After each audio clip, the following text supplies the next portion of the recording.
আসসালামু আলাইকুম everyone, welcome to my channel enjoy life. আশা করি আপনারা সবাই অনেক ভালো আছেন।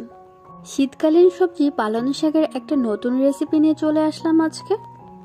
নাস্তার টেবিলে অথবা হঠাৎ কোনো মেহমান চলে আসলে আপনি এই রেসিপিটি ঝটপট করে তৈরি করতে পারবেন।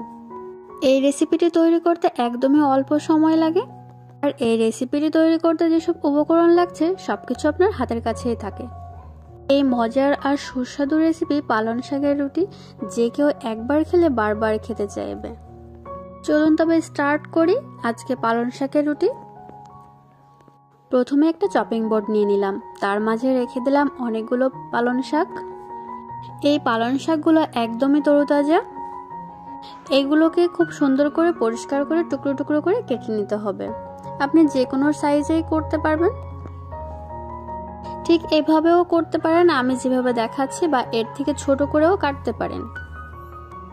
এই পালং শাকগুলো কেটে নেওয়ার পর খুব সুন্দর করে পরিষ্কার করে নিতে হবে। শাকে বিভিন্ন ধরনের ময়লা থাকে, বালু থাকে, এজন্য ভালো করে ধুয়ে নিতে হবে। পালং শাকগুলো পরিষ্কার করা হয়ে গেছে। নিয়ে নিলাম শিলপাটা। আপনি চাইলে এখানে ব্লেন্ডার ইউজ করতে পারেন, তবে পাটায় বাটলে স্বাদ একটু বেশিই হয়। পালং শাকগুলো বাটা হয়ে গেছে। একটি বাটি নিয়ে স্ট্রেনারের সাহায্যে শাক থেকে রসটাকে বের করে নেব। শাকটা সম্পূর্ণ পানি ছাড়া বাটা হয়েছে। ঠিক এভাবেই বের করবেন রসটাকে, আমি যেভাবে দেখাচ্ছি। পালং শাকের পেস্টটা থেকে রস বের করা হয়ে গেছে। নিয়ে নিলাম একটি মিক্সিং বোল, তার মাঝে দিয়ে দিলাম 1 কাপ পরিমাণে আটা। আপনি চাইলে বেশি নিতে পারেন। দিয়ে দিলাম কিছুটা পরিমাণে লবণ আর আটাটাকে খুব ভালো করে মিক্সড করে নিতে হবে। অ্যাড করে দিলাম পালং শাকের রস। অল্প অল্প করে দিতে হবে, একসাথে বেশি দেওয়া যাবে না। এখানে আমি আরও কিছুটা পরিমাণে পানি ইউজ করেছি নর্মাল টেম্পারেচারে। ঠিক এরকম স্মুথ একটা ব্যাটার তৈরি করতে হবে। এটা শিওর হতে হবে যে ব্যাটারটায় কোনো দানা থাকা যাবে না। নিয়ে নিলাম একটি ফ্রাই প্যান। প্যানের মাঝে অল্প কিছুটা তেল দিয়ে একটা টিস্যুর সাহায্যে ব্রাশ করে দিলাম।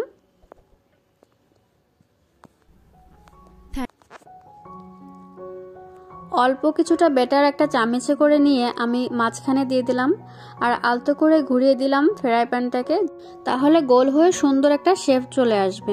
এরপরে কিছুক্ষণের জন্য ঢাকা দিয়ে দিলাম। রুটির একটা সাইড হয়ে গেলে অন্য সাইডটা উল্টে দিতে হবে। এরপর আরও কিছুক্ষণ ঢাকা দিয়ে রাখতে হবে। 2 থেকে 3 বার উল্টে পাল্টে নিলে এই রুটিটা তৈরি হয়ে যাবে।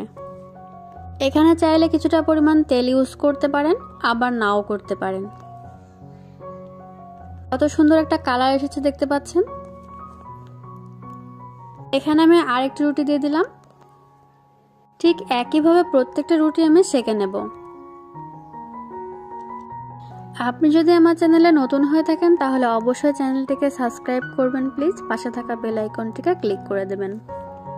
এই শীতের সিজনে পালং শাকের এই রুটিটা যে একবার খাবে সে বারবার খেতে চাইবে। এই রুটিটা একবার করে খাওয়ালে বারবার রিকোয়েস্ট করবে আপনাকে এই রুটিটা বানিয়ে দেওয়ার জন্য। এতটা মজার এবং হেলদি হয় এই রুটিটা। এই রুটিটা আপনি যে কোনো তরকারি দিয়ে খেতে পারেন। এই রুটিটা খেতে এতটা মজার হয় আর এত সুন্দর সফট হয়, আপনি না করলে বুঝতেই পারবেন না। বাসায় একবার হলেও করবেন। একদম অল্প উপকরণে আমি শেখানোর চেষ্টা করেছি, আর খুব সহজ করে বোঝানোর চেষ্টা করেছি। সবগুলো রুটি সেঁকা হয়ে গেছে। একটি রুটি আমি হাতে নিয়ে দেখিয়ে দিচ্ছি কতটা সফট হয়েছে রুটিটি। একদম নরম তুলতুলে হয়েছে রুটিগুলো। আপনিও ঠিক এতটাই সুন্দর করে এই রুটিটি বাসায় তৈরি করতে পারেন। ভিডিওর প্রথম থেকে শেষ পর্যন্ত যেভাবে দেখিয়েছি ঠিক একইভাবে চেষ্টা করবেন, তাহলে অবশ্যই এরকম সফট এবং নরম রুটি আপনিও তৈরি করতে পারবেন। একটি রুটি আমি টুকরো করে শেয়ার করছি, দেখতে পাচ্ছেন কতটা সফট হয়েছে রুটিটি। খেতেও খুব মজার হয়েছিল।